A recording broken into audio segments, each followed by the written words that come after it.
Beberapa wadah pendidikan di Banjarmasin, terutama di tingkat sekolah dasar, kondisinya ada yang rusak atau halamannya terendam wayah hujan atau banyu pasang.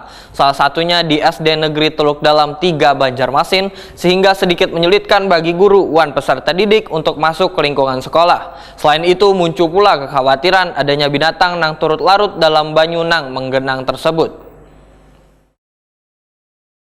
Beberapa wadah pendidikan di Banjarmasin terutama di tingkat sekolah dasar kondisinya ada yang rusak atau halamannya terendam wayah hujan atau banyu pasang, salah satunya di SD Negeri Teluk Dalam 3 Banjarmasin. Kepala SD Negeri Teluk Dalam 3 Banjarmasin, Rosatriani Normala Hetakuni Prima TV jelang tengah hari Sabtu 3 Desember 2022 medahkan bila hujan maka banyu menggenang sampai mata kaki orang dewasa sehingga sedikit menyulitkan bagi guru dan peserta didik untuk masuk ke lingkungan sekolah. Selain itu muncul pula kekhawatiran adanya binatang nang turut larut dalam banyu nang menggenang tersebut. Rosatriani Normala merasa bersyukur lantaran keluhan dari pihak sekolah mendapat respon dari wakil rakyat nang duduk di DPRD Banjarmasin. Bahkan rencananya akan mulai dilakukan peninggian halaman sekolah lantaran sudah masuk dalam anggaran APBD Banjarmasin. Dalam kesempatan yang berbahagia ini saya mengucapkan terima kasih yang sebesar-besarnya kepada anggota Dewan Bapak Yasni yang telah memperjuangkan halaman sekolah kami yang tadinya sekolah kami Calak dan program pemerintah yang diajukan oleh beliau insya Allah akan cair, akan terrealisasi di bulan Maret ini. Terima kasih kami ucapkan mudah-mudahan. Bu, kalau calapnya sampai di mana Bu biasanya Bu?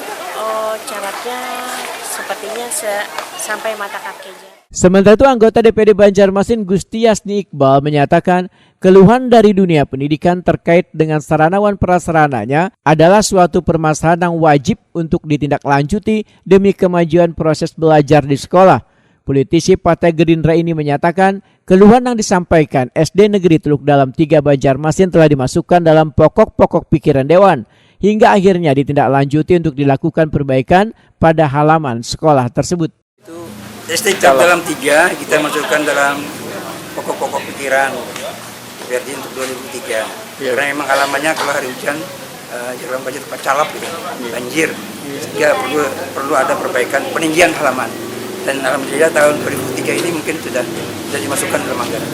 Di tahun 2003 mungkin sudah diperbaiki ya, kita sudah masuk, sudah di pokok-pokoknya sudah masuk situ.